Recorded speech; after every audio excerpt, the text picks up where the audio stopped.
আসসালামু আলাইকুম ওয়া রাহমাতুল্লাহি ওয়া বারাকাতুহু।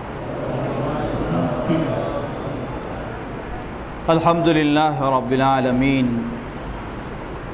ওয়াসসালাতু ওয়াসসালামু আলাল মাবউসি রাহমাতাল লিল আলামিন ওয়া আলা আলিহি ওয়া সাহবিহি ওয়া মান তাবি'আহুম বিইহসানিন ইলা ইয়াউমিদ্দিন, আম্মা বা'দ। ফাআউযু বিল্লাহি মিনাশ শাইতানির রাজীম। بسم الله الرحمن الرحيم يا أيها الذين آمنوا اتقوا الله وذروا ما بقي من الربا إن كنتم مؤمنين।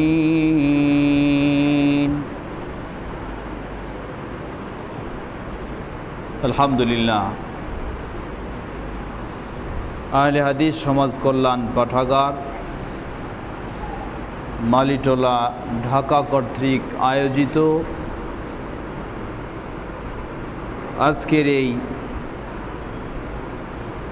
আলোচনা ও প্রশ্নোত্তরের আসরে সমবেত প্রিয় বয়োজ্যেষ্ঠ বয়োকনিষ্ঠ দিনী ভাই সকল, আল্লাহ সুবহানাহু ওয়া তাআলার ওই যাবতীয় প্রশংসা যিনি আমাদেরকে সম্মানিত করেছেন, মর্যাদাশীল করেছেন ইসলামের মতো দ্বীনের অনুসারী হওয়ার মাধ্যমে।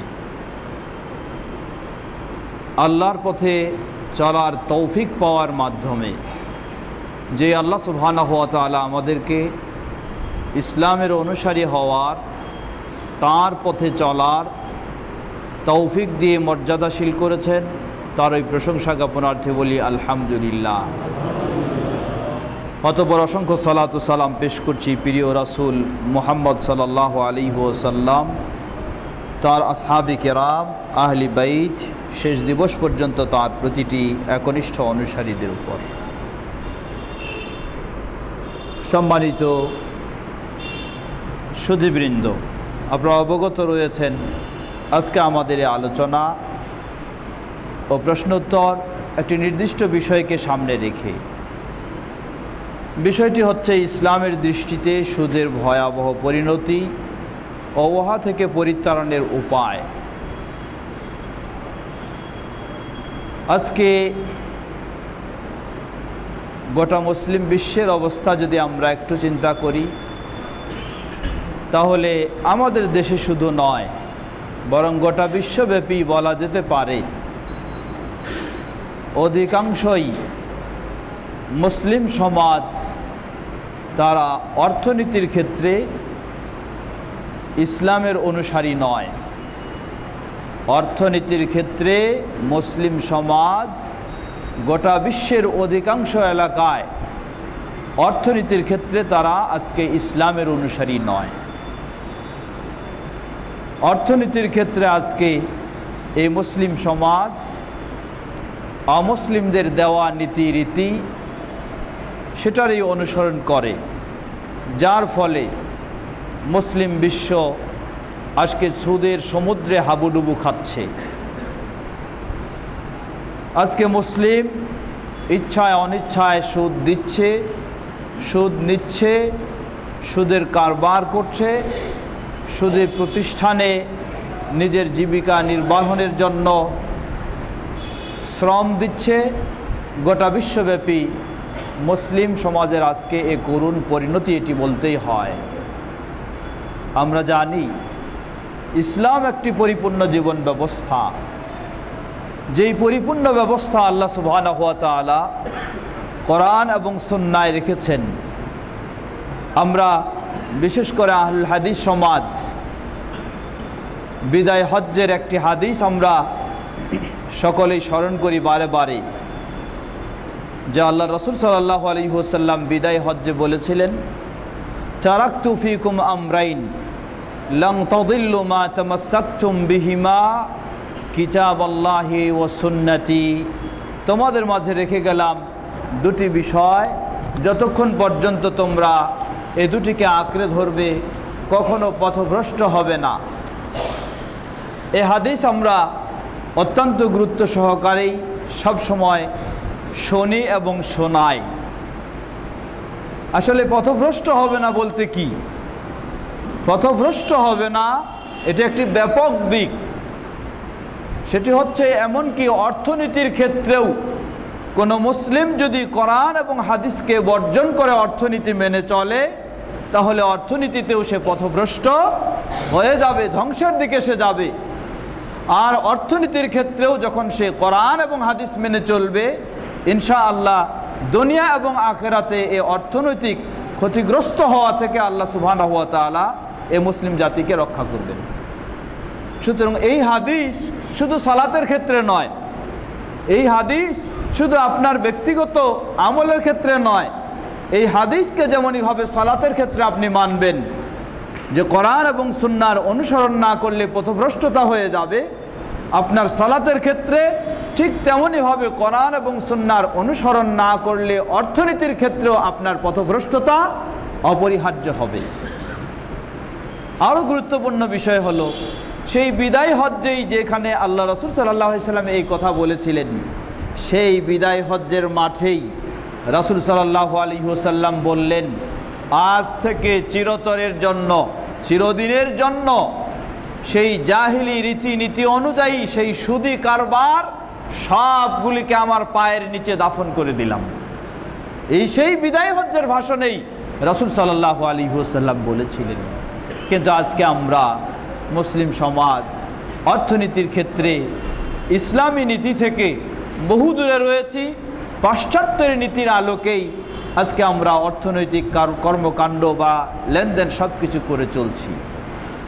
সম্মানিত দিনী ভাইরা, সুতরাং সুদ একটি অত্যন্ত ভয়াবহ বিষয়, যে সুদের কারণে একজন মানুষের ঈমান হারিয়ে যেতে পারে, যে সুদের কারণে একজন মানুষের জান্নাত হারিয়ে যেতে পারে, যেই সুদের কারণে একজন মানুষের জাহান্নাম অপরিহার্য হয়ে যেতে পারে, যেই সুদের কারণে একজন মানুষের তার পারিবারিক জীবনে, সামাজিক জীবনে, রাষ্ট্রীয় জীবনে অশান্তি নেমে আসতে পারে, যেই সুদের কারণে পার্থিব জীবন এবং আখিরাতের জীবনে আল্লাহর আযাব অপরিহার্য হয়ে যেতে পারে, এ হলো সেই অপরাধ, সেই সুদ। আমাদের সময় সীমাবদ্ধ, তাই খুব দীর্ঘ বিষয়টিকে নিয়ে আলোচনা করার সুযোগ হবে না।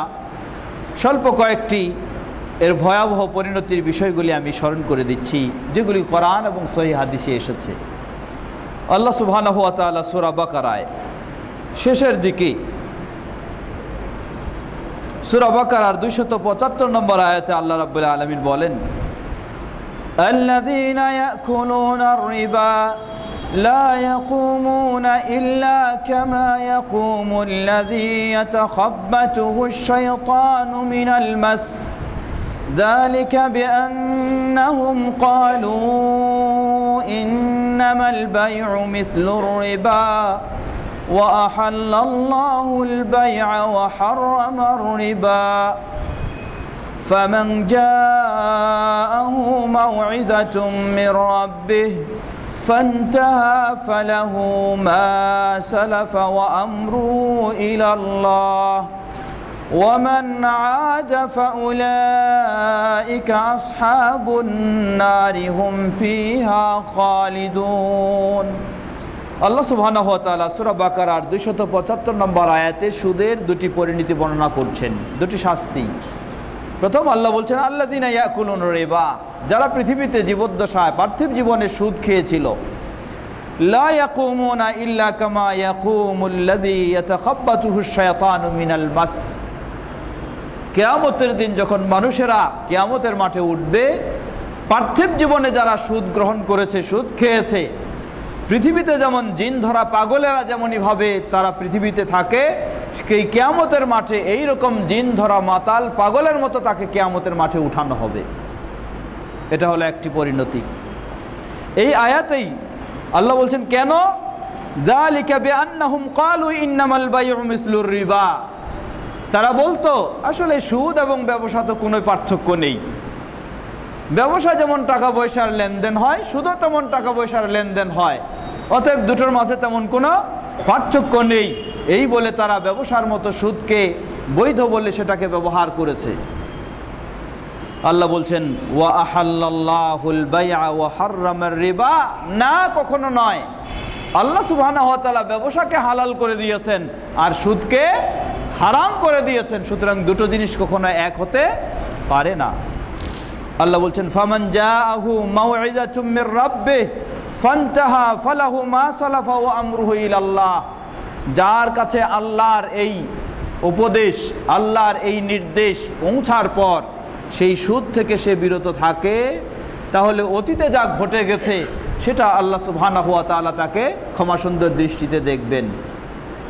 আর ওয়ামান আদা ফাউলাইকা আসহাবুন নারি হুম ফিহা খালিদুন, যার কাছে এই সুদের নির্দেশ, উপদেশ, নির্দেশনা পৌঁছার পরেও সেটাকে বর্জন করবে না, তার আগের অবস্থানেই থাকবে, আল্লাহ বলছেন ফাউলাইকা আসহাবুন নারি হুম ফিহা খালিদুন, এরা হবে জাহান্নামী, শুধু জাহান্নামী নয়, ফিহা খালিদুন, জাহান্নামে চিরস্থায়ীভাবে তারা বসবাস করবে। নাউযুবিল্লাহ।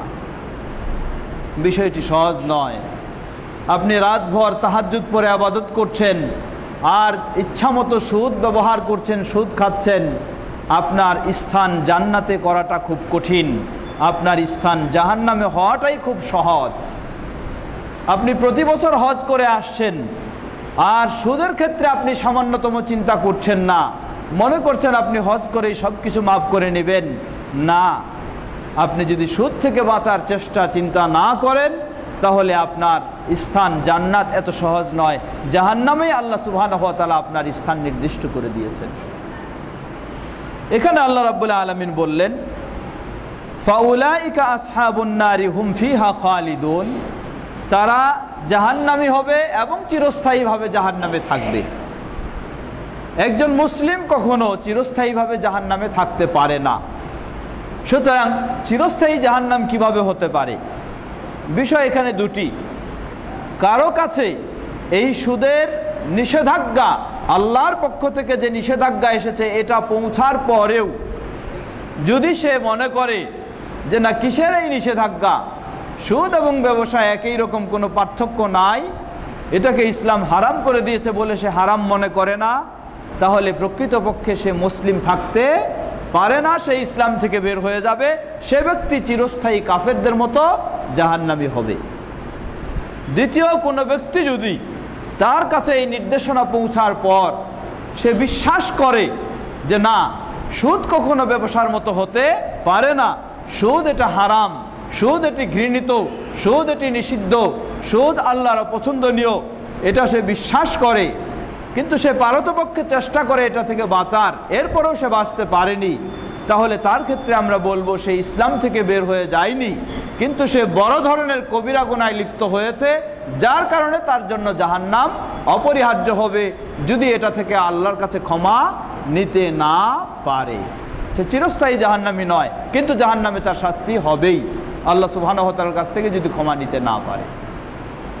তাহলে এই আয়াতে দুটি পরিণতি পেলাম আমরা। এক হলো যারা সুদখোর, কিয়ামতের দিন সে মাতালের মতো কিয়ামতের মাথাটাকে উঠানো হবে। দুই নম্বর, এই সুদখোর, তার জন্য জাহান্নাম অপেক্ষা করছে। আল্লাহ সুবহানাহু ওয়া তাআলা এমনই ভাবে সূরা বাকারার পরের আয়াতেই ৭৬ নম্বর আয়াতে বলছেন ওয়ায়ামহাকুল্লাহুর রিবা ওয়া ইউরবিস সাদাকাত ওয়াল্লাহু লা ইউহিব্বু কুল্লা কাফফারিন আথীম। ওয়ায়ামহাকুল্লাহুর রিবা, সুদের মাধ্যমে বাহ্যিকভাবে যদিও দেখে যে তার অর্থ বৃদ্ধি হচ্ছে, প্রকৃতপক্ষে তার অর্থ বৃদ্ধি হয় না। আল্লাহ সুবহানাহু ওয়া তাআলা তার যশ খ্যাতি সেটাকে সব নষ্ট করে দেন, বরং আল্লাহর পথে পরস্পরে সহযোগিতামূলক অর্থনৈতিক ব্যবসা বাণিজ্য বা অর্থনৈতিক লেনদেন, অর্থনৈতিক যে সমস্ত দান সদকা, সেগুলির মাধ্যমে আল্লাহ সুবহানাহু ওয়া তাআলা অর্থ বৃদ্ধি করে দিয়ে থাকেন। এরপরে আল্লাহ সুবহানাহু ওয়া তাআলা আবার আরেক আয়াতে বলছেন, তৃতীয় বিষয়, ইয়া আইয়ুহাল্লাযীনা আমানুত্তাকুল্লাহা ওয়া যারু মা বাকিয়া মিনার রিবা ইন কুনতুম মুমিনিন। আল্লাহ বলছেন, ওহে যারা ঈমান এনেছো, তোমরা যদি সত্যিই মুমিন হয়ে থাকো তাহলে তোমাদের অর্থনৈতিক লেনদেনে যত রকমের সুদি কারবার রয়েছে সকল প্রকার সুদকে তোমরা একেবারে পরিত্যাগ করো, সকল প্রকার সুদকে একেবারে পরিত্যাগ করো যদি তোমরা মুমিন হয়ে থাকো। সুতরাং আপনি যদি ঈমানদার হিসাবে নিজেকে দাবি করেন, আপনার জন্য অপরিহার্য সর্বাত্মক আপনাকে চেষ্টা করতে হবে সুদ থেকে মুক্ত হওয়া। আল্লাহ এরপরেই বলে দিচ্ছেন, فَإِن لَّمْ تَفْعَلُوا فَأْذَنُوا بِحَرْبٍ مِّنَ اللَّهِ وَرَسُولِهِ وَإِن تُبْتُمْ فَلَكُمْ رُءُوسُ أَمْوَالِكُمْ لَا تَظْلِمُونَ وَلَا تُظْلَمُونَ فَإِن لَّمْ تَفْعَلُوا, সুদের নির্দেশ আল্লাহ দেওয়ার পরেও, সুদ থেকে বিরত হওয়ার নির্দেশ দেওয়ার পরেও যারা সুদ থেকে বিরত হবে না, আল্লাহ বলছেন ফাদানু বিহারবিম মিনাল্লাহি ওয়া রাসূলিহি, তাহলে তোমরা যেন আল্লাহ এবং তার রাসূলের সাথে যুদ্ধে লিপ্ত হচ্ছ। একজন মুমিন আল্লাহ এবং তার রাসূলের সাথে যুদ্ধে লিপ্ত হবে, তাহলে তার ঈমান কোথায় হতে পারে? তার ঈমান কি থাকতে পারে? সে জান্নাতের কি আশা করতে পারে? আল্লাহর সন্তুষ্টির সে কি আশা করতে পারে? সুতরাং সুদ এর তৃতীয় ভয়াবহ পরিণতি হচ্ছে, কেউ যদি সুদী কর্মকাণ্ড জড়িতই থেকে থাকে, এটা থেকে মুক্ত হওয়ার চেষ্টা না করে, তাহলে সে যেন আল্লাহ এবং তার রাসূলের সাথে যুদ্ধ ঘোষণার পর্যায়ে সে চলে যায়। চতুর্থ, আল্লাহ সুবহানাহু ওয়া তাআলা এরপরের আয়াতে বলছেন 132 নম্বর সূরা আলে ইমরানের 130 থেকে 32 নম্বর আয়াতে আল্লাহ বলছেন, ইয়া আইয়ুহাল্লাযীনা আমানু লা তাকুলুর রিবা আযআফাম মুযাআফা ওয়াত্তাকুল্লাহা লাআল্লাকুম তুফলিহুন। ওহে যারা ঈমান এনেছো, তোমরা চক্রবৃদ্ধি সুদ কখনো গ্রহণ করো না। ওয়াত্তাকুল্লাহা লাআল্লাকুম তুফলিহুন, তোমরা আল্লাহকে ভয় করো, তাহলে তোমরা সফল হতে পারবে। ওয়াত্তাকুন নার আল্লাতী উইদ্দাত লিল কাফিরিন, এবং তোমরা ভয় করো সেই জাহান্নামের, যেই জাহান্নাম কাফেরদের জন্য আল্লাহ প্রস্তুত করে রেখেছেন। তাহলে এই আয়াতে আল্লাহ যেন ইঙ্গিত দিচ্ছেন, আল্লাহর এই নির্দেশ আসার পরেও কেউ যদি এই সুদ থেকে বেঁচে না থাকতে চায়, বিরত না হতে চায়, তাহলে কাফেরদের জন্য যেই জাহান্নাম আল্লাহ প্রস্তুত করে রেখেছেন, সেই জাহান্নামেই হবে সেই সুদখোরের জন্য অবশ্যই স্থান হবে সেটা। ঠিক এমনইভাবে সুদের ভয়াবহ পরিণতি সম্পর্কে হাদিসেও অনেক বর্ণনা এসেছে। সহিহ বুখারীর হাদিসে এসেছে, আল্লাহ রাসূল সাল্লাল্লাহু আলাইহি ওয়াসাল্লাম বলেন, সহিহ বুখারী মুসলিমের হাদিস, সাহাবী আবু হুরায়রা রাদিয়াল্লাহু আনহু বলেন, ইসতানিবু আস-সাবআল মুবিকাত, মানুষকে ধ্বংস করে দিতে পারে, মানুষের ঈমানকে ধ্বংস করে দিতে পারে, মানুষের আমলকে ধ্বংস করে দিতে পারে, মানুষের আদর্শ স্বভাবকে ধ্বংস করে দিতে পারে, এমন 7টি বিষয় থেকে তোমরা বেঁচে থাকো, বিরত থাকো। সেই 7টির মাঝে একটি হচ্ছে ওয়া আকলুর রিবা, সুদ খাওয়া। সুদ খাওয়াটা মানুষের ঈমানকে ধ্বংস করে দেয়, মানুষের মুসলিম মুমিনের আমলকে ধ্বংস করে দেয়, তার আদর্শকে ধ্বংস করে দেয়, তার সুন্দর স্বভাবটাকে নষ্ট করে দেয়। এমনই হচ্ছে একটি সুদ ভয়াবহ অপরাধ। ঠিক অনুরূপভাবে সুদের পরিণতি সম্পর্কে আবার আল্লাহ রাসূল সাল্লাল্লাহু আলাইহি ওয়াসাল্লাম আরও বলেন, 7ম নম্বর পরিণতি, যে হাদিসটি প্রসিদ্ধ সাহাবী আব্দুল্লাহ ইবনে মাসউদ রাদিয়াল্লাহু তাআলা আনহু বর্ণনা করছেন, নবী সাল্লাল্লাহু আলাইহি ওয়াসাল্লাম বলেন, আর রিবা সালাসাতু ওয়া সাবউনা বাবা আইসারুহা মিসলু আইয়ানকিহার রাজুলু উম্মাহু। রিবা, সুদ, এর প্রায় 73টি স্তর রয়েছে অপরাধের দিক থেকে। তার মাঝে একটি অপরাধ হলো আইসারুহা, যা সর্বনিম্ন অপরাধ, মিসলু আইয়ানকিহার রাজুলু উম্মাহু, কোনো মানুষ, কোনো পুরুষ তার মায়ের সাথে ব্যভিচারে লিপ্ত হবে। এটা যেমন জঘন্যতম নোংরা অপরাধ, জঘন্যতম অপরাধ, এটা হচ্ছে সুদের যেগুলি অপরাধ রয়েছে তার সর্বনিম্ন অপরাধটা হচ্ছে এই ধরনের একটি অপরাধ। কত জঘন্যতম অপরাধ! অবশ্যই এই হাদিস নিয়ে কিছু কথাবার্তা রয়েছে, কিন্তু আর রিবা সালাসাতু ওয়া সাবউনা বাবান এ পর্যন্ত এই হাদিসের অংশ সহিহ, নিচের অংশটুকু নিয়ে কিছু ইখতিলাফ রয়েছে। তো যাই হোক, সুদে এই ধরনের অসংখ্য অগণিত অপরাধ রয়েছে এবং ভয়াবহ পরিণতি রয়েছে।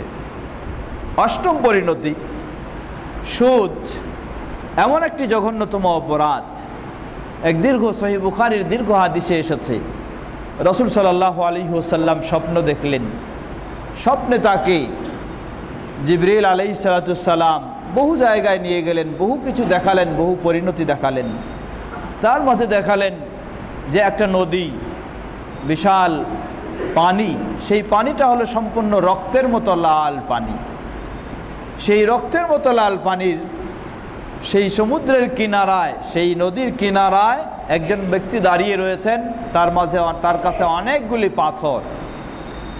আর একজন ব্যক্তি সেই সমুদ্রের ভিতরে রক্তের পানিতে হাবুডুবু খাচ্ছে।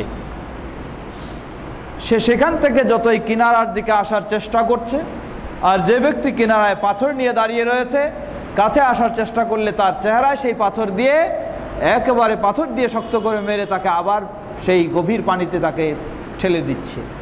এইভাবে সে বারবার চেষ্টা করছে আসতে। নবী সাল্লাল্লাহু আলাইহি ওয়াসাল্লাম এই অত্যন্ত কঠিন ভয়ঙ্কর দৃশ্য দেখলেন। পরিশেষে জিজ্ঞাসা করলেন জিবরিল আলাইহিস সালামকে, এটা কে, তার কি অপরাধ, কেন তাকে এত বড় শাস্তি দেওয়া হচ্ছে? জিবরিল আলাইহিস সালাম বললেন, আন্নাহু কানা আকিলার রিবা, পৃথিবীতে থাকতে সে সুদখোর ছিল, সুদ খেত, সুদ পছন্দ করত, তাই তাকে এই ভয়াবহ কঠিন শাস্তি আখিরাতে দেওয়া হচ্ছে। সুতরাং সুদখোর আজকে সে যতই নিজের স্বচ্ছতা, নিজেকে ফিটফাট যতই রকমের দেখাক না কেন, ওই সেই নর্দমা, রক্তের নর্দমার সেই কঠিন শাস্তি এই সুদখোরকে জাহান্নামে অবশ্যই ভোগ করতে, আখিরাতে সেই কঠিন শাস্তি তাকে ভোগ করতে হবে। ঠিক এমনইভাবে সুদের ভয়াবহ পরিণতি আরেক হাদিসে এসেছে। প্রসিদ্ধ সাহাবী আব্দুল্লাহ ইবনে আব্বাস রাদিয়াল্লাহু তাআলা আনহুমা তিনি বর্ণনা করছেন, রাসূল সাল্লাল্লাহু আলাইহি ওয়াসাল্লাম বলেন, সাহাবী আব্দুল্লাহ ইবনে মাসউদ রাদিয়াল্লাহু আনহু এটি বর্ণনা করছেন, নবী সাল্লাল্লাহু আলাইহি ওয়াসাল্লাম বলেন, মা যাহারা ফি কওমিন আয-যিনা ওয়ার রিবা ইল্লা আহাল্লু বিআনফুসিহিম আযাবাল্লাহ। কোন জাতির মাঝে যখন জেনা, ব্যভিচার এবং সুদ এটা ছয়লাভ হয়ে যাবে, ছড়িয়ে যাবে, বিস্তার ঘটবে, ইল্লা আহাল্লু বিআনফুসিহিম আযাবাল্লাহ, তাহলে দুনিয়াতেই যেন তারা আল্লাহর আযাবকে নিজেদের জন্য হালাল করে নেয়, তাদের কাছে আল্লাহর আযাব আসতে আর কোনো বাধা থাকবে না। সুতরাং এই সুদ আজকে গোটা মুসলিম বিশ্ব, দেখুন মুসলিম বিশ্ব, কোনো সন্দেহ নেই, এক বাক্যে বলা যায় মুসলিম বিশ্ব সর্বত্রই যেন তারা আজকে আযাবের মাঝে রয়েছে, সর্বত্রই তারা আজকে নির্যাতিত, নিষ্পেষিত, মাজলুম, কঠিন তাদের দিন যাপন হচ্ছে। এটা একটা অবশ্যই আল্লাহ সুবহানাহু ওয়া তাআলার আযাব। তো এই আযাব, এই ভয়াবহ পরিণতি কেন, কারণ কি?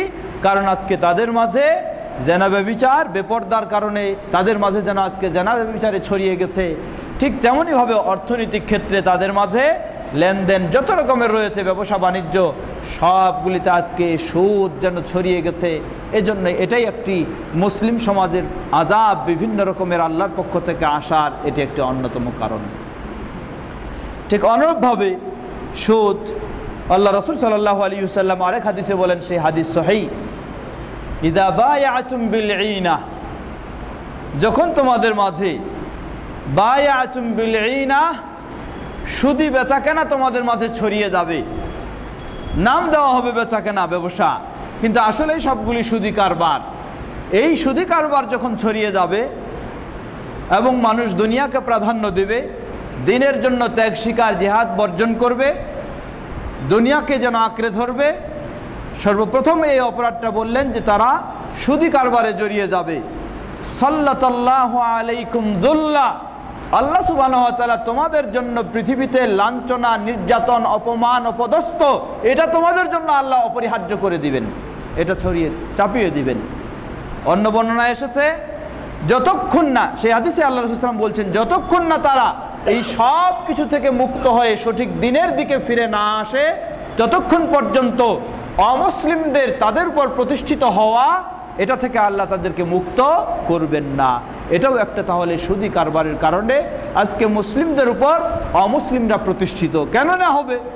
আজকে মুসলিমেরা অর্থনীতি লেনদেন করছে অমুসলিমদের নিয়ম নীতিতে, সুদী কারবার অনুযায়ী, তাহলে অমুসলিমরা তো মুসলিমদের উপর প্রতিষ্ঠিত হবেই, এটাই স্বাভাবিক, এটাই তাদেরকে আমরা পথ যেন খুলে দিয়েছি।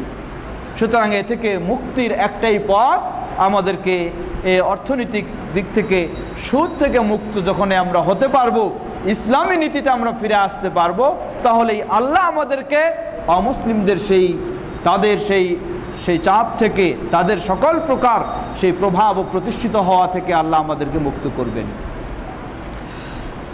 দশম অপরাধ বা দশম ভয়াবহ পরিণতি, এটা বলে আমরা শেষ করব, তারপর বাকি অংশে যাব। দশম ভয়াবহ পরিণতি, এ পরিণতি কার জন্য? যে সুদ খাচ্ছে, শুধু সুদ খাচ্ছে, এই পরিণতি কি শুধু তার জন্য না কার জন্য?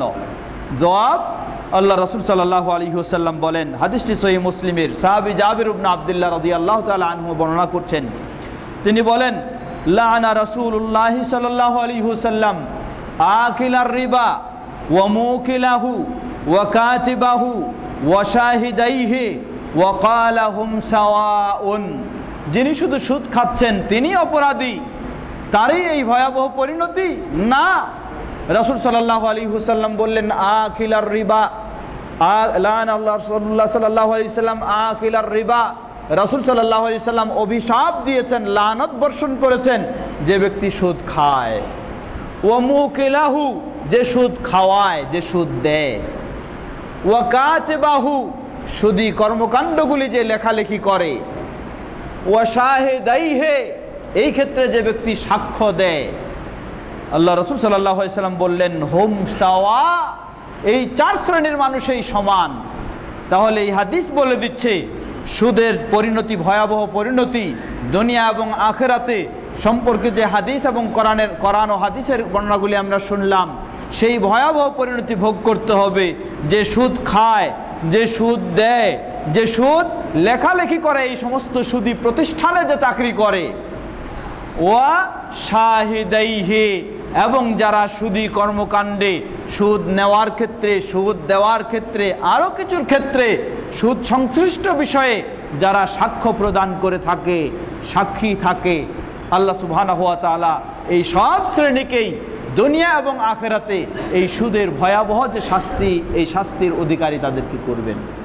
সম্মানিত দিনী ভাইরা, আসলেই আজকে মুসলিম উম্মার করুণ পরিণতি হওয়ার অনেক কারণ, তার মাঝে একটি কারণ হলো অর্থনৈতিক দিক থেকে আজকে আমরা ইসলামী কোরআন ও সুন্নাহর, কোরআন ও হাদিসের নীতিতে আমরা নেই, আমরা রয়েছি অমুসলিমদের নীতিতে, যার কারণে সুদের সমুদ্রে আজকে আমরা হাবুডুবু খাচ্ছি, যার ফলে দুনিয়াতেই আজকে যেন আমরা বহু রকমের শাস্তির সম্মুখীন হয়ে যাচ্ছি। অতএব আমাদের বিষয় ছিল ইসলামের দৃষ্টিতে সুদের ভয়াবহ পরিণতি ও উহা থেকে পরিত্রাণের উপায়। এখন এই সুদের ভয়াবহ পরিত্রাণ থেকে সুদের ভয়াবহ পরিণতি থেকে পরিত্রাণের উপায় কি? পরিত্রাণের উপায়, এক্ষেত্রে আমরা কয়েকটি বিষয় উল্লেখ করতে পারি। প্রথম বিষয়, যে উপায়টি আল্লাহ সুবহানাহু ওয়া তাআলা নিজেই কয়েকবার উল্লেখ করেছেন। আল্লাহ রাব্বুল আলামিন সূরা বাকারায় এই উপায় আল্লাহ সুবহানাহু ওয়া তাআলা সূরা বাকারার 278 নম্বর আয়াতেও বলেছেন, এবং সূরা আলে ইমরানের 131 নম্বর আয়াতেও বলেছেন, 130 ও 31 নম্বর আয়াতেও বলেছেন। সূরা বাকারার 278 নম্বর আয়াতে আল্লাহ কি বললেন? ইয়া আইয়ুহাল্লাযীনা আমানুত্তাকুল্লাহ ওয়া যারু মা বাকিয়া মিনার রিবা। ওহে যারা ঈমান এনেছো, তোমরা আল্লাহকে ভয় করো এবং সুদী কারবারগুলিকে তোমরা একেবারে বর্জন করো, ত্যাগ করো। তাহলে সুদ থেকে পরিত্রাণের উপায়, প্রথম উপায় হলো আল্লাহ সুবহানাহু ওয়া তাআলার তাকওয়া, আল্লাহর ভয়। এই আল্লাহর ভয় যদি আমাদের মাঝে শক্ত হয়, মজবুত হয়, তাহলে সুদী কর্মকাণ্ড থেকে আমাদের বাঁচা সম্ভব হতে পারে। উদাহরণস্বরূপ একটি উদাহরণ দিই। এখন তো আমরা আধুনিক যুগে, আমাদের এই যুগে কি হচ্ছে, ইসলামের নাম দিয়ে অনইসলামিক কাজে আজকে আমাদেরকে জড়িয়ে দেওয়া হচ্ছে। ইসলামের নাম দিয়ে ইসলাম বিরোধী কাজে আমাদেরকে জড়িয়ে দেওয়া হচ্ছে। এখন সুদ মুক্ত নাম দিয়ে সুদযুক্ত কাজেই আজকে আমাদেরকে জড়িয়ে দেওয়া হচ্ছে। তাই এই জন্যই বলছি যে সুদ থেকে বাঁচার প্রথম উপায় হলো আল্লাহকে ভয় করা। যদি আল্লাহর ভয় থাকতো একজন মুসলিমের, তাহলে সে সুদযুক্ত কাজে সুদমুক্ত সাইনবোর্ড দিয়ে কখনো সেটাতে মুসলিমদেরকে জড়িয়ে দিত না। আজকে আমরা ব্যাংক বলুন, বিমা বলুন, কত রকমের দেখবেন, ইন্স্যুরেন্স বলুন, সব কিছু দেখবেন যে ইসলামী ইসলামী ইসলামী হয়ে গেছে। এগুলির অধিকাংশই হলো সুদযুক্ত, কিন্তু সাইনবোর্ড দেওয়া হচ্ছে সুদ মুক্ত। এই মিথ্যা সাইনবোর্ড দিয়ে, আল্লাহর ভয় না থাকার কারণে মিথ্যা সাইনবোর্ড দিয়ে সেগুলিতে আজকে মুসলিম সমাজকে ইসলামের নাম দিয়ে আজকে সুদে জড়িয়ে দেওয়া হচ্ছে। এই জন্য সুদ থেকে, এই আযাব থেকেও এবং সুদ থেকে বাঁচার মূল সবচেয়ে গুরুত্বপূর্ণ যেটি মাধ্যম, সেটি হচ্ছে আল্লাহ সুবহানাহু ওয়া তাআলাকে ভয় করা। আল্লাহর ভয় যদি আমার না থাকে, তাহলে আমি ভিন্ন নাম দিয়েও সুদ খাবো, ভিন্ন নাম দিয়েও সুদ দিব, ভিন্ন নাম দিয়েও সুদি কারবার করব। যদি আল্লাহর ভয় না থাকে, তাহলে প্রথম বিষয় আল্লাহ যেটি বলছেন, ইয়া আইয়ুহাল্লাযীনা আমানুত্তাকুল্লাহ, ওহে যারা ঈমান এনেছো তোমরা আল্লাহকে ভয় করো এবং সুদি কর্মকাণ্ড সবকিছু বর্জন করো। দ্বিতীয় সূরা আলে ইমরানের 130 নম্বর আয়াতে সেখানে আল্লাহ বললেন, ওয়াত্তাকুল্লাহা লাআল্লাকুম তুফলিহুন। সুদ বর্জন করতে নিষেধ করলেন, নির্দেশ দিলেন, সুদ খেতে নিষেধ করলেন, এরপরে বললেন ওয়াত্তাকুল্লাহা লাআল্লাকুম তুফলিহুন, তোমরা আল্লাহকে ভয় করো, আশা করা যায় তোমরা সফল কাম হবে। সফল কাম হবে বলতে কি? আল্লাহকে ভয় করে যদি কেউ সুদ থেকে বিরত থাকে, তাহলে দুনিয়ার জীবনে অর্থনীতিতেও সফল হবে এবং আখিরাতের জীবনে জান্নাত পাওয়ার ক্ষেত্রেও সফল হবে ইনশাআল্লাহ। তাহলে এর পরিণতি, এটা থেকে মুক্তির উপায় হলো, প্রথম বিষয় হচ্ছে আল্লাহ সুবহানাহু ওয়া তাআলাকে ভয় করা। দ্বিতীয় আরেকটি বিষয়, যে বিষয়টি অত্যন্ত গুরুত্বপূর্ণ, আজকে আমাদের আলেম সমাজ, এটা আমি নিজেকেও বলছি বা আলেম সমাজকেও বলছি, আলেম সমাজ আজকে আমরা সাধারণ মানুষকে সুদের ভয়াবহ পরিণতি শোনাই, সুদ থেকে বাঁচার জন্য আমরা উৎসাহ দেই, কিন্তু অর্থনৈতিক ক্ষেত্রে, অর্থনীতির দিকে সুদ মুক্ত অর্থনীতি গড়ার মতো আমাদের চিন্তা, আমাদের পরিকল্পনা, আমাদের চেষ্টা নাই বললেও চলে। সুদ মুক্ত অর্থনীতি গড়ার ক্ষেত্রে আলেম সমাজের চিন্তা চেষ্টা নাই বললেই চলে। সুতরাং আলেম সমাজকে শুধু বক্তব্য দিয়ে আর ওয়াজ করেই মানুষকে সুদ থেকে মুক্ত করা সম্ভব নয়। কারণ মানুষ, অর্থনীতি এমন একটা বিষয়, অর্থনীতি লেনদেন মানুষকে কম বেশি করতেই হবে, না করে উপায় নেই। অর্থনৈতিক লেনদেন করতেই হবে, না করে উপায় নেই। এখন না করে উপায় নাই, চতুর্দিকে সুদ আর সুদ। এখন আপনি কিভাবে বাঁচবেন? বাঁচাটা আপনার জন্য খুবই কঠিন। খালি আপনাকে ওয়াজ শোনায় আমি ছেড়ে দিব, আপনি তো বাঁচতে পারবেন না। আপনাকে চলতে হলে এই সমস্ত ইচ্ছা অনিচ্ছায় জড়িয়ে যেতে হচ্ছে। এজন্য আলেম সমাজেরও বা ইসলামী ব্যক্তিত্ব যারা, তাদের দায়িত্ব কর্তব্য হলো সুদ মুক্ত অর্থনীতি কিভাবে তৈরি করা যায়, কিভাবে সেই পথ বের করা যায়, সেই পথেও সেই চেষ্টা অবশ্যই করতে হবে। না হলে কখনো সুদ থেকে মুক্ত হওয়া সহজ নয়, খুবই কঠিন। এখন সুদ মুক্ত অর্থনীতি কি? সুদ মুক্ত অর্থনীতি বলতে ব্যাংকিং ব্যবস্থা, সেটাও আপনাকে সুদমুক্ত করতে হবে। আমরা একটু আগেই বলেছি যে আজকে সুদমুক্তর নাম সাইনবোর্ড দিয়ে সুদ যুক্ত হয়ে গেছে। হ্যাঁ, অবশ্যই সেই ধরনের ব্যাংকিং রয়েছে, যেগুলি নাম বলা হয়, অনেক ব্যাংকিং রয়েছে, ইসলামে বলা হয়। আসলে কিন্তু তারা তেমনইভাবে ইচ্ছায় অনিচ্ছায় যেভাবে বলেন সুদ থেকে পরিপূর্ণভাবে মুক্ত হতে পারেনি। বিশেষ করে যেগুলি বিমা, ইন্স্যুরেন্স, এগুলি তো নয়, শুধু নাম মাত্র। তো এই ক্ষেত্রে আলেমদেরকে অবশ্যই ভূমিকা রাখতে হবে ভালোভাবে, যেন সুদমুক্ত এই ধরনের অর্থনৈতিক লেনদেনের ব্যবস্থাগুলি চালু করা যায়। এক্ষেত্রে অবশ্যই আলেমদেরকে, মুসলিম সমাজকে, মুসলিম শাসককে, মুসলিম অর্থশালী ব্যক্তিদেরকে অবশ্যই এক্ষেত্রে ভূমিকা নিতে হবে। না হলে এই সুদ থেকে মুক্ত হওয়া খুবই কঠিন। সম্মানিত দিনী ভাইরা, তবে এক্ষেত্রে একটি কথা আমরা স্মরণ করে দেব, সেটি হলো এই যে ইসলামী নিয়ম নীতিতে সুদমুক্ত হতে চাইলে আপনাকে অবশ্যই খেয়াল রাখতে হবে, কারণ পরিবেশ পরিস্থিতির কারণে আপনি খুব সহজেই যে একটি ইসলামী ব্যাংকিং চালু করে দিবেন, সুদমুক্ত হয়ে যাবেন, এমনটি কিন্তু নয়। কারণ আমাদের পরিবেশটা এমন হয়ে গেছে, উপর থেকেও যে চাপ, সেই চাপ থেকেও আপনি সুদমুক্ত হতে পারছেন না। নিচে কাস্টমার যাদের সাথে লেনদেন হবে, তাদের আচরণগুলো এমন হয়েছে, সুযোগ পেলেই শুধু একটু ধোঁকা দেওয়ার চেষ্টা করে, সুযোগ পেলে একটু ফাঁকি দেওয়ার চেষ্টা করে, সুযোগ পেলে একটু অনিয়ম করার চেষ্টা করে, মানে সুদের পথে যাওয়ার সবাই যেন সুযোগ পেলে চেষ্টা করে।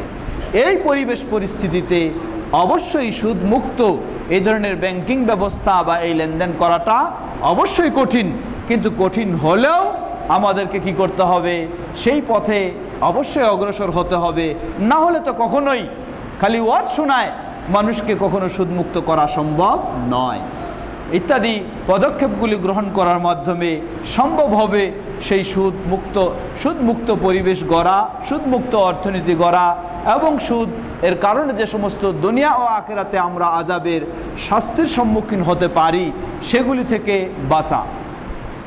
তৃতীয় আরেকটি বিষয় বলা যেতে পারে, সে বিষয়টি হচ্ছে অর্থনীতি বা অর্থের লোভকে কমানো, অর্থের লোভ লালসা কমানো, আখিরাতকে বেশি প্রাধান্য দেওয়া। কারণ যারাই দেখবেন সুদে জড়িয়ে গেছে তাদের মাঝে বেশিরভাগ পাবেন আপনি 70% মানুষ পাবেন তারা অর্থকে আরো বৃদ্ধির লোভে সুদের দিকে জড়িয়ে গেছে। এমন বহু মানুষ পাবেন আপনি যে সুদের কাজে না জড়িয়ে গেলেও তার জীবনযাপন হতে পারে, জীবন চলে যাবে মোটামুটি ভাবে, কিন্তু তিনি চাচ্ছেন যে আমার যতটুকু আছে তার চেয়ে আরেকটু দ্বিগুণ করার জন্য তিনি হয় সুদি ঋণ নিয়ে তিনি আরেকটা কারখানা চালু করছেন, অথবা সুদি ঋণ নিয়ে আরেকটা ব্যবসা চালু করছেন, অথবা সুদি ঋণ নিয়ে আরেকটা হাউস, আরেকটা বিল্ডিং তৈরি করছেন। এই অর্থের লোভের কারণে এই সুদের কাছে জড়িয়ে যাচ্ছে। সুতরাং এই সুদ থেকে মুক্ত হওয়ার জন্য অর্থনৈতিক যে লোভ লালসা সেটাকেও কি করতে হবে, কমাতে হবে, তাহলে সম্ভব হবে কারো কারো পক্ষে এই সুদ থেকে বেঁচে থাকা। আসুন, আমাদের আজকে আবার প্রশ্ন উত্তর পর্ব রয়েছে, তাই আমরা আলোচনা দীর্ঘ করতে পারছি না। তবে আমার একটি প্রস্তাব, সেটি হচ্ছে আমরা আজকে আলোচনা শুনলাম সুদের ভয়াবহ পরিত্রাণের উপায়, কিন্তু সুদ কি জিনিস?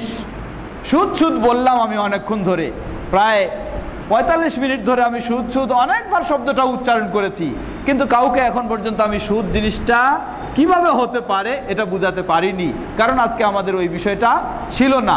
এজন্য আমি কর্তৃপক্ষকে জানাবো সামনের দিনে যদি এটার পরে প্রোগ্রাম হয় সেই বিষয়টাতে যেন সুদ কিভাবে সুদ হয় এই বিষয়টা যদি আসে, তাহলে আমাদের একটা জানার বুঝার সুযোগ হবে কমপক্ষে, যে এই পদ্ধতিতে কাজ করলে বা এটা হয়ে গেলে সুদ হয়ে যায়। কারণ আজকে আমাদের সমাজে আধুনিক এই ব্যবসা অনেক এমন শুরু হয়েছে যেগুলি অধিকাংশই হলে একেবারে 100% সুদ, কিন্তু ব্যবসার নাম দিয়ে সেগুলি চলতেছে। তাই সামনের দিন আমাদের যদি সুযোগ হয় সুদ কিভাবে হচ্ছে, সুদের পরিচয় কিভাবে সুদ হয়ে যায়, এই বিষয় নিয়ে আমরা আলোচনা করব সুযোগ হলে ইনশাআল্লাহ। আজকে আমরা আর দীর্ঘ না করে আপনাদের লিখিত প্রশ্নের জবাবের দিকে আমরা এখন যাচ্ছি। এখন আমরা প্রশ্ন উত্তর পর্বে যেতে চাই। আল্লাহ সুবহানাহু ওয়া তাআলা এই ভয়ঙ্কর যে সুদী কর্মকাণ্ড সেগুলি থেকে বেঁচে থেকে আমরা যেন সুদের এই কঠিন ভয়াবহ পরিণতি থেকে দুনিয়া ও আখিরাতে মুক্ত হতে পারি, আল্লাহ আমাদের সকলকে সে তৌফিক দান করুন। প্রশ্ন করেছেন আমাদের ভাই, সুদ ভিত্তিক লেনদেন হয় যেসব ব্যাংকে, সেই ব্যাংকে চাকরি করা জায়েজ আছে কি না? জবাব আলোচনার মধ্যে এসে গেছে। সর্বশেষ যে সহিহ মুসলিমের হাদিস বলেছি, এটি আমার কথা নয়, রাসূল সাল্লাল্লাহু আলাইহি ওয়াসাল্লামের কথা। সাহাবী বলছেন, লাআনা রাসূলুল্লাহ সাল্লাল্লাহু আলাইহি ওয়াসাল্লাম, আল্লাহর রাসূল লানত দিয়েছেন কাকে? আকিলার রিবা, যে সুদ খায়, মুকিলাহু, যে সুদ দেয়, সুদ খাওয়ায়, কাতিবাহু, যে সুদ লেখালেখি করে। সুদী প্রতিষ্ঠানে চাকরি মানে কি? সুদী প্রতিষ্ঠানে চাকরি মানেই হলো লেখালেখি, চাকরি মানেই হলো লেখালেখি, সুদের বিষয়গুলি লেখালেখি। সুতরাং যে সুদের বিষয়গুলি লেখালেখি করবে, ওয়াশাহিদাইহি, এবং যারা সাক্ষী দিবে, তাদের উপরে আল্লাহ রাসূল সাল্লাল্লাহু আলাইহি ওয়াসাল্লাম লানত বর্ষণ করেছেন। তাহলে যেই কারণে লানত বর্ষণ করা হয় সেই কাজটি হালাল না হারাম? সেই কাজটি অবশ্যই হারাম। সেই কাজটি জান্নাতের না জাহান্নামের? সেই কাজটি জাহান্নামের। সুতরাং এই পেশা সুদী প্রতিষ্ঠানে, চাই সেটি ব্যাংক হোক, চাই সেটি বিমা হোক বা ইন্স্যুরেন্স হোক বা সমিতি হোক বা আরও কিছু হোক, যেখানে সুদী কারবার রয়েছে সেখানে চাকরি করা রাসূল সাল্লাল্লাহু আলাইহি ওয়াসাল্লামের লানতের অধিকারী হতে হবে, জাহান্নামের অধিকারী হতে হবে। তার জন্য এটি অবশ্যই হারাম, কখনো বৈধ নয়। আল্লাহু তাআলা আলাম। যারা আমাদের যে সমস্ত ভাইয়েরা হয়তোবা নিরুপায় হয়েও সেই পথে রয়েছেন, আল্লাহ সুবহানাহু ওয়া তাআলা তাদেরকে সেই পথ থেকে বের হয়ে আসার তৌফিক দান করুন, এবং তারা যেন হালালভাবে রুজি রোজগারের পথ পেয়ে যায়, আল্লাহ সেই তৌফিক তাদেরকে দান করুন। প্রশ্ন করেছেন, আর চাকরি নেওয়ার সময় ৫-১০ লক্ষ টাকা ঘুষ দিয়ে চাকরি নিলে তার চাকরির বেতন বৈধ কি না? প্রশ্ন করেছেন আমাদের ভাই যে চাকরি নেওয়ার সময় যদি ৫-১০ লক্ষ টাকা ঘুষ দিয়ে চাকরি নেয় তাহলে তার চাকরি বৈধ কিনা? জবাব, চাকরির বেতন বৈধ কিনা? জবাব, ঘুষ কাকে বলে? ঘুষ বলা হয় কোনো অন্যায়কে ন্যায় করে নেওয়ার জন্য, অনিয়মটাকে নিয়মে নিয়ে আসার জন্য যা কিছু দেওয়া হয় এটাকেই ঘুষ বলা হয়। অবৈধ কাজকে বৈধ করে নেওয়ার জন্য যা কিছু দেওয়া হয় এটাকেই বলা হয় ঘুষ। এই জন্য ঘুষ কখনো দুই দিক থেকে হতে পারে, ঘুষ কখনো শুধু এক দিক থেকে হতে পারে। তা কিভাবে? একটা চাকরির বিষয়, সাধারণত চাকরির বিষয় মেধা তালিকার, মেধা যোগ্যতার গুরুত্ব দেওয়া হয়। এখন চাকরিতে আপনাকে পরীক্ষা নিরীক্ষা নেওয়া হলো, সেই পরীক্ষা নিরীক্ষায় আপনি চাকরিতে যদি পরীক্ষা নিরীক্ষায় যদি আপনি যোগ্যতা, আপনার যোগ্য বলে বিবেচিত হন, আপনি যোগ্য বলে বিবেচিত হয়েছেন, সকল পরীক্ষায়, লিখিত পরীক্ষায়, মৌখিক পরীক্ষায়, সব পরীক্ষায় আপনি প্রথম হয়েছেন, তাহলে আপনিই চাকরিটার যোগ্য। কিন্তু সমাজের এমন একটা নিয়ম হয়ে গেছে, আপনি যদি কিছু টাকা না দেন তাহলে আপনাকে চাকরি দেওয়া হবে না, আপনাকে বাদ দিয়ে অন্য ব্যক্তিকে যে যোগ্য হিসাবে প্রমাণিত হয়নি তাকে দিয়ে দেওয়া হবে। এখানে আপনার জন্য সবচেয়ে নিরাপদ হলো আপনি আল্লাহর উপর আস্থা রেখে ভরসা করে সেখানে টাকা দেওয়াটাও বর্জন করবেন, বরং টাকা ছাড়া যেখানে পাওয়া যায় সেটা আপনি খুঁজবেন। এটা হলো ১ নম্বর কথা। ২ নম্বর কথা, আপনার জীবনে বহুবার চেষ্টা করেছেন কিন্তু কখনো সম্ভব হচ্ছে না, খুব কঠিন দিন যাচ্ছে আপনার, তাহলে এমত অবস্থায় আপনি মেধার দিক দিয়ে, সব দিক দিয়ে আপনি যোগ্য, কিন্তু এখন টাকা না দেওয়ার কারণে আপনি যোগ্য ব্যক্তিটা অযোগ্য হয়ে যাচ্ছেন, আপনার ন্যায়টাকে অন্যায় করে ফেলা হচ্ছে টাকার কারণে। তাহলে এখানে আপনি যদি টাকা দেন তাহলে আপনার টাকা দেওয়ার কারণে আপনি কখনো অবৈধটাকে বৈধ করে নেননি, কারণ আপনি বৈধ, আপনি সেখানে যোগ্য হিসাবে প্রমাণিত হয়েছেন, আপনি বৈধতেই আছেন। অর্থাৎ টাকা দিয়ে আপনি অবৈধকে বৈধ করে নিচ্ছেন না, আপনি বৈধতেই আছেন। কিন্তু পরিস্থিতিটা এমন, সেখানে টাকা না দিলে আপনার চাকরি হবে না। তাহলে এখানে আপনি যদি নিরুপায় হয়ে থাকেন, আমরা আগেই বলেছি যে প্রথম হলো এটাকে বর্জন করাটাই হচ্ছে উত্তম। দ্বিতীয়, যদি আপনি একেবারে নিরুপায় হন, উপায় নাই, কিন্তু আপনি যোগ্য, এরপরও টাকা দিতেই হচ্ছে, তাহলে আপনি সেখানে টাকা দিচ্ছেন মাজলুম হিসাবে। আপনি টাকা দিচ্ছেন মাজলুম হিসাবে, আপনার দেওয়াটা ঘুষ নয়, কিন্তু যারা এটা নিবে তার নেওয়াটা হবে ঘুষ, যারা নিবে তার নেওয়াটা হলো ঘুষ। এটা হলো ১। দ্বিতীয়, চাকরির জন্য নিয়োগ পরীক্ষা হলো, সেখানে সব কিছু পরীক্ষা নিরীক্ষায় আপনি ১ হয়েছেন, আরেকজন ২ হয়েছে, আরেকজন ৩ হয়েছে, আরেকজন ৪ হয়েছে। এখন ৪ নাম্বার ব্যক্তি সে আসলে কিন্তু যোগ্যতার দিক থেকে কি হয়নি, নির্বাচিত হয়নি, সে নিচের ৪ নম্বর ব্যক্তি। এখন এই ৪ নম্বর ব্যক্তি টাকা দিয়ে ১-২কে সরিয়ে দিয়ে সে সেখানে চাকরি নিল। তাহলে এই ৪ নম্বর ব্যক্তি যখন এই কাজ করলো, তার এটা হবে ঘুষ ২ দিক থেকে। যে দিয়েছে সেও ঘুষ দিয়েছে, যে যারা নিল তারাও ঘুষ নিল। কারণ যে দিয়েছে সে কিন্তু অযোগ্য ছিল, টাকা দিয়ে সে কি করেছে, অবৈধটাকে বৈধ করে নিয়েছে, অতএব তার এটা ঘুষ। আর যারা নিয়েছে এই কারণে তাদের ওটা ঘুষ নেওয়া, এই দুটোই হলো ঘুষ বলে গণ্য হবে, অপরাধী হবে। সুতরাং আপনার চাকরির ক্ষেত্রে যদি এই ধরনের আপনি যোগ্য হয়েও নিরুপায় হয়েও কখনো দিয়েছেন, ইনশাআল্লাহ সেটি আপনার জন্য ঘুষ বলে গণ্য হবে না, কিন্তু যারা নিয়েছে তাদেরটা ঘুষ বলে গণ্য হবে। প্রশ্ন করেছিলেন যে এই ধরনের চাকরির বেতন বৈধ কি না। আপনি যদি যোগ্য হয়ে থাকেন, নিরুপায় হয়ে দিতে হয়েছে, তাহলে ইনশাআল্লাহ আপনার জন্য সেই চাকরির বেতনের অসুবিধা নেই। দ্বিতীয় বিষয়, আপনি যোগ্য ছিলেন না, আপনি ঘুষ দিয়েই চাকরি নিয়েছেন, এখন আপনার বেতনটা চাকরির বৈধ হবে কি না? জবাব, আপনি ঘুষ দেওয়ার কারণে এক হারাম কাজ করেছেন, অন্যায় কাজ করেছেন। দ্বিতীয়, এখন চাকরির ক্ষেত্রে আপনার যে নিয়মিত ডিউটি, সেই ডিউটি যদি সত্যিকারীভাবে সুন্দরভাবে যথাযথভাবে আপনি পালন করে আপনি পারিশ্রমিক নিয়ে থাকেন, তাহলে আপনার জন্য ইনশাআল্লাহ সেটা হালাল হবে, অসুবিধা নেই। আর যদি এমন হয় আপনি পারিশ্রমিক মানে সেই বেতন খাওয়ার ক্ষেত্রে আপনার ডিউটি অফিসে হাজিরা দিয়ে চলে আসছেন, কোনো অফিসের কাজ করেন না, বা এলোমেলো করে দিন কাটান, আপনি আরও ক্ষতি করেন, কোম্পানির উপকার দূরে থাকা আরও ক্ষতি করেন, তাহলে আপনার বৈধভাবে চাকরি নিলেও আপনার এই বেতন কি হবে না, হালাল হবে না, যেহেতু আপনার ডিউটি আপনি কি করেননি, পালন করেননি, অতএব পারিশ্রমিক নেওয়াটাও আপনার বৈধ নয়। আল্লাহু আ'লাম।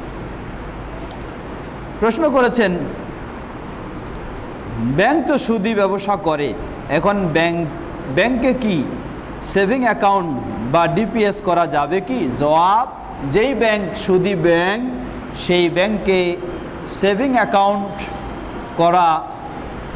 অ্যাকাউন্ট যদি আপনি অর্থ বৃদ্ধির ক্ষেত্রে করে থাকেন, তাহলে সুদি ব্যাংক সুদি নিয়মে আপনাকে সুদ দিবে, তার সেই অংশ কখনো নেওয়া আপনার জন্য বৈধ হবে না।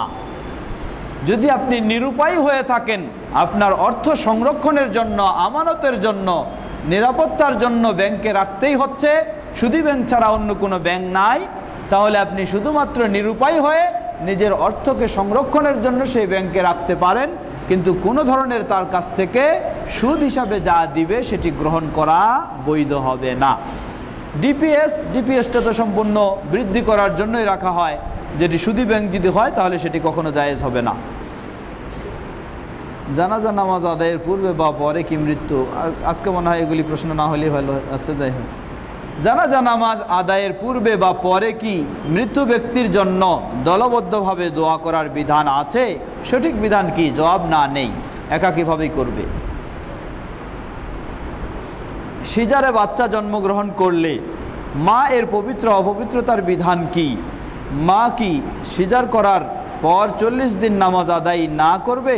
বিস্তারিত জানাবেন। জবাব, আসলে সন্তান প্রসবের পর মায়ের পবিত্রতা হওয়ার জন্য 40 দিন হতেই হবে এমন কথাটি নয়, বরং কোনো মহিলা যদি, কোনো মা যদি 20 দিনেই পবিত্র হয়ে যান, তাহলে তিনি সালাত গোসল করে পবিত্র হয়ে সালাত সিয়াম শুরু করবেন।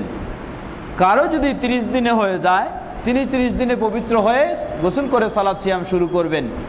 কারো যদি 40 দিনের প্রয়োজন হয়, তখন তিনি 40 দিন পর্যন্ত অপেক্ষা করবেন, কিন্তু 40 দিন সকলকে থাকতেই হবে এমনটি কথা নয়।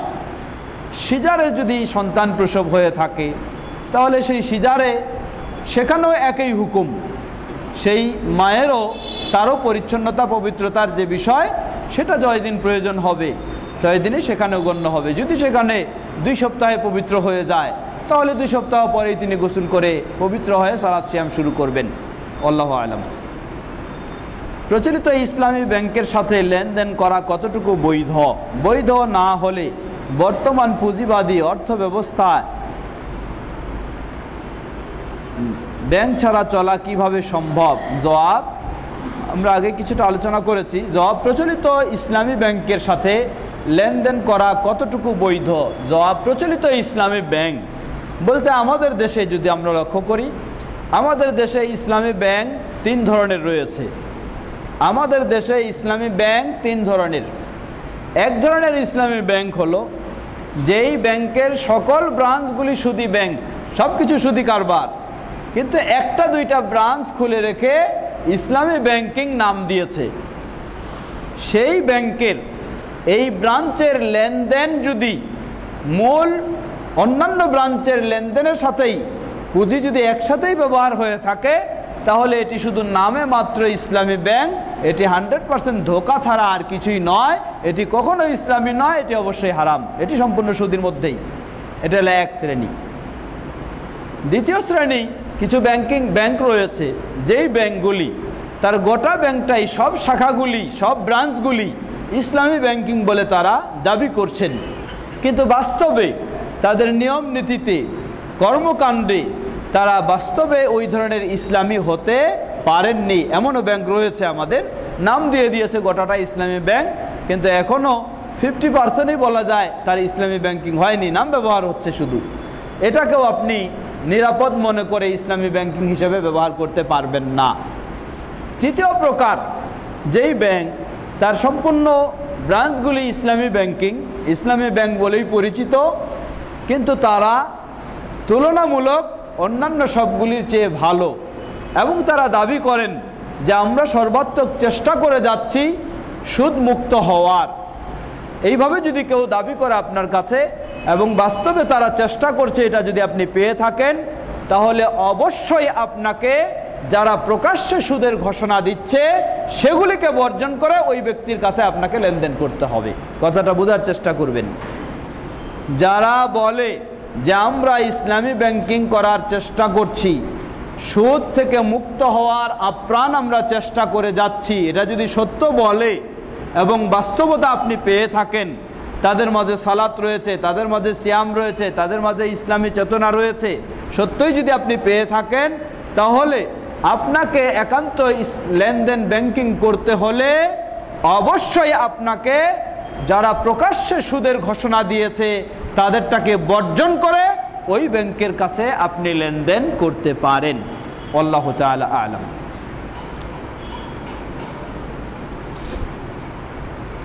ইসলামী ব্যাংকের জমানো টাকার লাভ কি মুনাফা নাকি সুদ?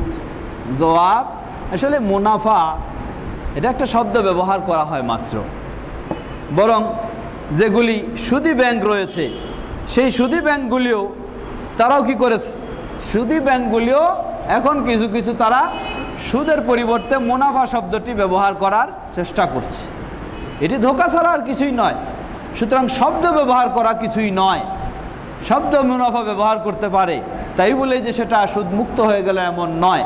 তার বাস্তব নিয়ম নীতিগুলি আপনাকে জানতে হবে, সেগুলি পরিবর্তন হয়েছে কিনা, সংশোধন হয়েছে কিনা, যদি হয়ে থাকে তাহলে সেটি আপনি ব্যবহার করতে পারেন। ফ্ল্যাট মর্গেজ নিয়ে ফ্ল্যাটের ভাড়া খাওয়া যাবে কি? জবাব, ফ্ল্যাট মর্গেজ নেওয়ার যে ব্যবসা, এই ব্যবসাটি সুদী ব্যবসা। তা কীভাবে? তা হলো, আপনি একজন ব্যক্তির ফ্ল্যাট নিলেন, তাকে 5 লক্ষ টাকা দিলেন, এর বিনিময়ে আপনাকে এই ফ্ল্যাট দিয়ে দিল সে। চুক্তি কি? চুক্তি হলো যতদিন এই 5 লক্ষ টাকা আপনাকে ফেরত দিতে না পারবে ততদিন আপনার অধীনে এই ফ্ল্যাটটা থাকবে। আপনি এই ফ্ল্যাটে নিজে বসবাস করেন অথবা আপনি কাউকে ভাড়া দেন, কোনো অসুবিধা নেই। এটি এক প্রকার সুদ। কেমনে সুদ? সুদ হলো এই দৃষ্টিকোণ থেকে যে আপনি তাকে 5 লক্ষ টাকা দিয়েছেন এবং 5 লক্ষ টাকাই আপনি ফেরত নিচ্ছেন। 5 লক্ষ দিয়েছেন, 5 লক্ষই আবার ফেরত নিচ্ছেন। আর এর বিনিময়ে প্রতি মাসে এই বাসাটার ভাড়া, ফ্ল্যাটের ভাড়া যদি 10,000 হয়, তাহলে এই 5 লক্ষের বিনিময়ে প্রতি মাসে আপনি তার কাছ থেকে 10,000 নিচ্ছেন। এটা হচ্ছে সুদ এই দিক থেকে। তাহলে এটার বৈধ ব্যবস্থা কি? এই সিস্টেমে যদি হয় তাহলে এটা সুদী ব্যবসা। বৈধের ব্যবসা কি হতে পারে? বৈধ হতে পারে ফ্ল্যাটটা যার, এই ফ্ল্যাটটা হয়তো আপনার কাছে বিক্রি করে দিবে। তাহলে বিক্রি করে দিলে কি হবে? এটা এখন আপনি যত টাকা দিয়ে কিনলেন, 10 লক্ষ টাকা দিয়ে কিনলে, 5 বছর পর হয়তো জিনিসপত্রের দাম বাড়ার কারণে সেটা অন্য দিক দিয়ে বাড়বে, কিন্তু এই ফ্ল্যাটের দাম কিন্তু 10 লক্ষ টাকা কখনোই থাকবে না, হয়তো 8 লক্ষ হবে বা আরও কম বেশি হবে। তখন ওই সিস্টেমে যদি হয়ে থাকে সম্পূর্ণ বিক্রি, আপনার ইচ্ছা মতো সেটা আপনি ব্যবহার করবেন অথবা ভাড়া দিবেন, তাতে অসুবিধা নেই। এটা একদিক। দ্বিতীয় দিক হলো, কোনো ব্যক্তি যদি এই ধরনের একটা ফ্ল্যাট নির্মাণ করার সময় টাকা প্রয়োজন হিসাবে এটা নিতে চায়, তাহলে আপনি তাকে ব্যবসার পার্টনার হিসাবে তার কাছে টাকা বিনিয়োগ করবেন। তা হলো তার ফ্ল্যাট নির্মাণের জন্য সে যদি 5 লক্ষ টাকা বিনিয়োগ করে, আপনিও সেখানে 5 লক্ষ টাকা বিনিয়োগ করবেন। 10 লক্ষ দিয়ে এই ফ্ল্যাটটা নির্মাণ হলো। এখন এই ফ্ল্যাটটা যা আয় হবে, সেই আয় তার 50, আপনার 50 থাকবে। এটা একটা যৌথ ব্যবসা। এটা যখন বিক্রি করার সময় এসে যাবে বা আপনি টাকা ফেরত চাইবেন, তখন কি হবে, সেই সময়ে বাজার দর হিসাবে এটার কত মূল্য হতে পারে, সেই মূল্য অনুযায়ী টাকাটাকে আবার 2 ভাগ করে, তিনি 5 লক্ষ দিয়েছিলেন, যদি এখন 5 5 10 লক্ষ দিয়ে বানানো হয়েছে, এখন যদি সেটা 8 লক্ষ মূল্য হতে পারে, তাহলে তিনি মালিক হবেন 4 লক্ষর, আপনি মালিক হবেন 4 লক্ষর। এইভাবে যদি হয় তাহলে এটা বৈধ হবে। অথবা এখন তার দাম আরও বেড়ে গেছে, আপনি এখন বিক্রি করতেছেন 12 লক্ষ, অসুবিধা নাই, আপনার হবে 6 লক্ষ, আর যিনি টাকা দিয়েছেন অন্যজন, তার হবে 6 লক্ষ। এই সিস্টেমে যদি হয় তাহলে সেটি বৈধ হবে। আল্লাহু তাআলা আলাম। কি আরো দীর্ঘ করব? হ্যাঁ, এখানে তো অনেক আছে।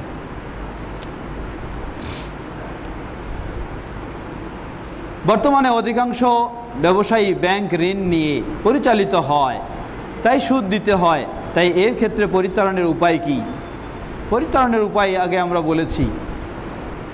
আপনি আল্লাহ সুবহানাহু ওয়া তাআলা আপনাকে যতটুকু রিজিক দিয়েছেন এটার উপরে ধৈর্য ধারণ করেন। বেশি টাকা বাড়ানোর জন্য আপনি সুদ নিয়ে ব্যবসা করবেন, এটা তো সুদেই আপনাকে গ্রহণ করতে হচ্ছে, অতএব সুদের শাস্তি আপনাকে ভোগ করতেই হবে। মুহাম্মদ সাল্লাল্লাহু আলাইহি ওয়াসাল্লামকে সৃষ্টি না করলে আসমান জমিন কিছুই সৃষ্টি করতেন না। এ কথা কি কোরআনে আছে? না হাদিসে আছে। কোরআন ও সহিহ হাদিস মোতাবেক জবাব দিবেন। জবাব, এ কথা কোরআনেও নেই, হাদিসেও নেই, বরং জাল হাদিসে রয়েছে, মিথ্যা হাদিসে রয়েছে।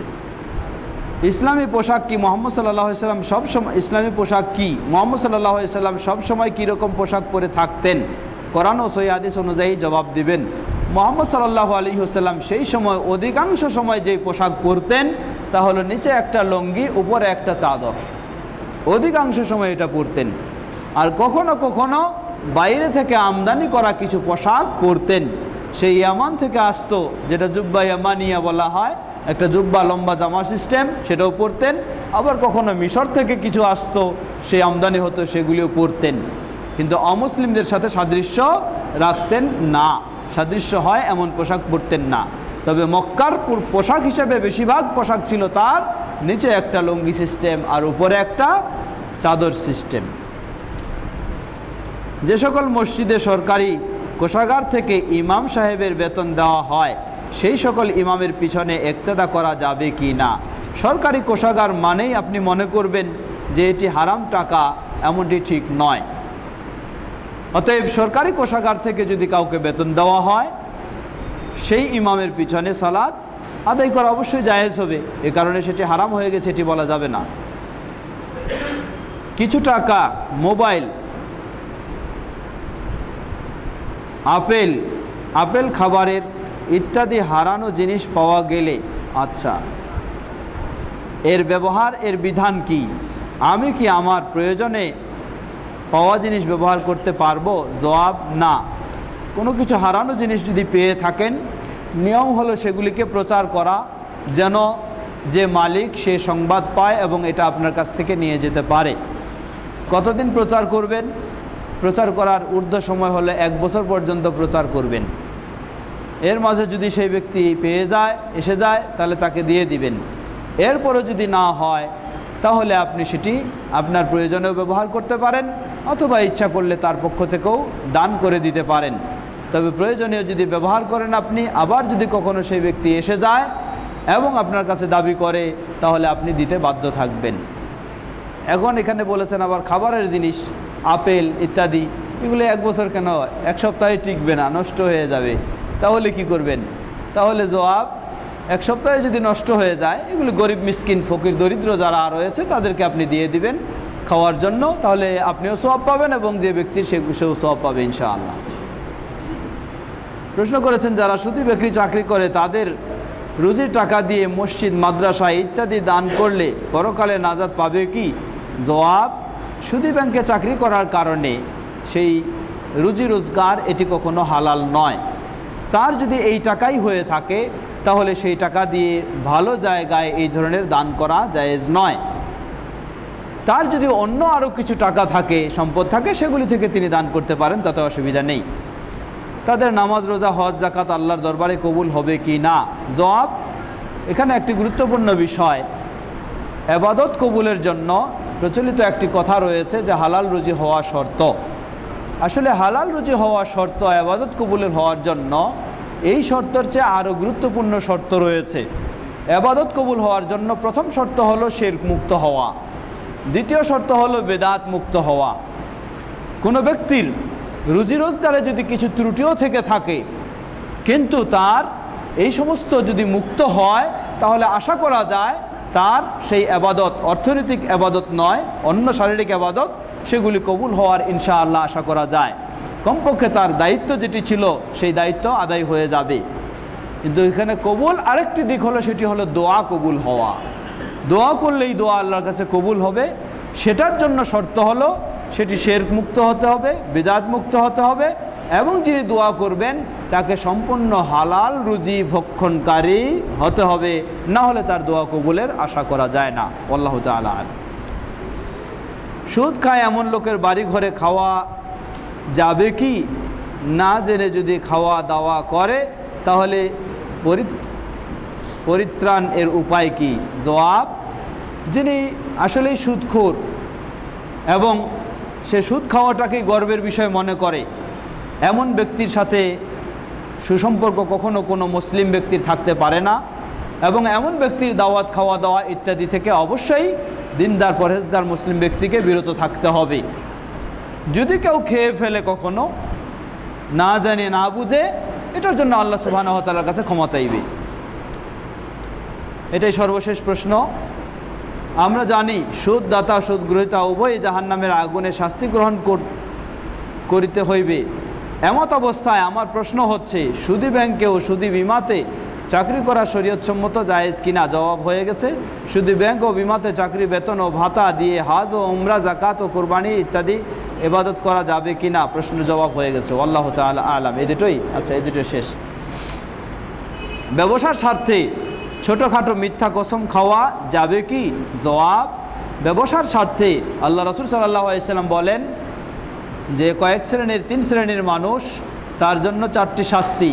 আল্লাহ তার সাথে কথা বলবেন না কিয়ামতের দিন, আল্লাহ তাকে কিয়ামতের দিন পবিত্র করবেন না, আল্লাহ তার দিকে দৃষ্টি দিবেন না, এবং তার জন্য জাহান্নামের শাস্তি রয়েছে। সেই ব্যক্তির মাঝে কার? এক ব্যক্তি হচ্ছে মিথ্যা কসম খেয়ে যে ব্যক্তি তার ব্যবসার জিনিসপত্র বিক্রি করে।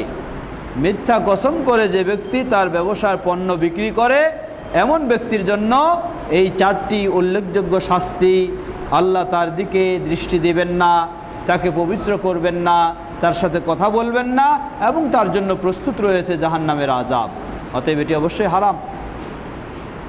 আমার বন্ধু আল্লাহর নামে মিথ্যা কসম খেয়ে ভালো ব্যবসা চালিয়ে যাচ্ছে, আমি সত্য পথে থাকায় বিক্রি কম হচ্ছে, এমত অবস্থায় করণীয় কি? জবাব, আপনাকে প্রথমেই বলবো আমরা যে আপনি আখিরাতের লাভ চান না দুনিয়ার লাভ চান?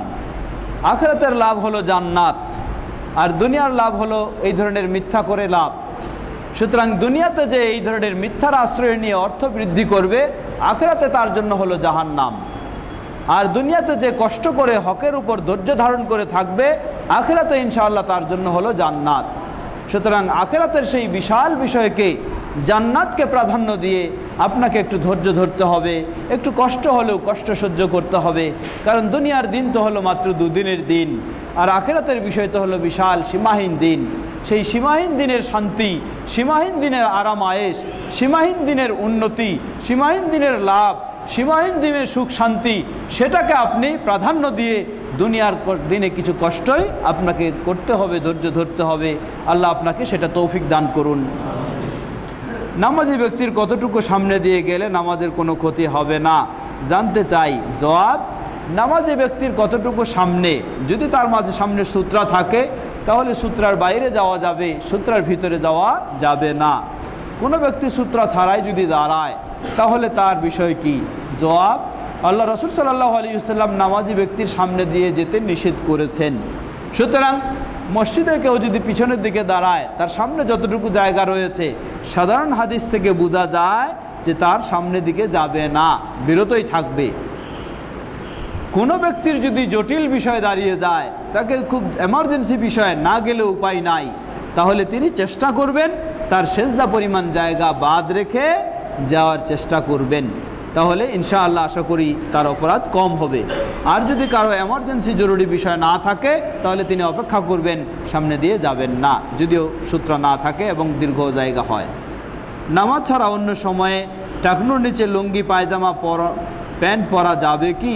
জবাব, ওই হাদিস, যে হাদিস বললাম একটু আগেই, মিথ্যা কসম খেয়ে বিক্রি করার কারণে যে 4টি শাস্তি, যেই পুরুষ তার টাকনুর নিচে কাপড় পরিধান করে, সেটি হলো প্যান্ট হতে পারে, পায়জামা হতে পারে, লুঙ্গি হতে পারে বা লম্বা জামা হতে পারে, যা কিছুই হোক, টাকনুর নিচে যদি কোনো পুরুষ পরিধান করে থাকে তার জন্য এই 4টি শাস্তি।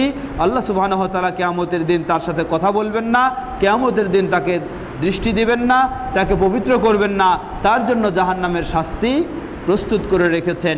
এই 4টি শাস্তি হলো, কোনো পুরুষ যদি তার টাকনুর নিচে কাপড় পরিধান করে থাকে, সেটা নামাজের ভিতরে, নামাজের বাইরে, সর্বাবস্থায় হারাম, সর্বাবস্থায় নিষিদ্ধ। আল্লাহ আমাদের সেগুলি থেকে বিরত থাকার তৌফিক দান করুন।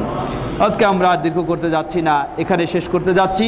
পরিশেষে আবার যারা এই সুন্দর আয়োজন করেছেন, আমাদের আহলে হাদিস সমাজ কল্যাণ পাঠাগার, মালিটোলা, ঢাকা, আল্লাহ রাব্বুল আলামিন তাদের সকলকে জাযায়ে খায়র দান করুন।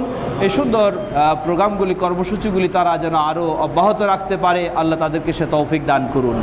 যারা আপনারা সার্বিকভাবে মনোযোগ সহকারে সুন্দর করে শুনেছেন, সহযোগিতা দিয়েছেন, আল্লাহ সকলকে জাযায়ে খায়র দান করুন। আমাদের মাঝে উপস্থিত অনুপস্থিত সকল অসুস্থদেরকে পরিপূর্ণ সুস্থতা দান করুন। যারা বিদায় নিয়ে চলে গেছেন সে মুসলিমদের ভুল ত্রুটি ক্ষমা করে তাদেরকে জান্নাতুল ফেরদাউস নসিব করুন।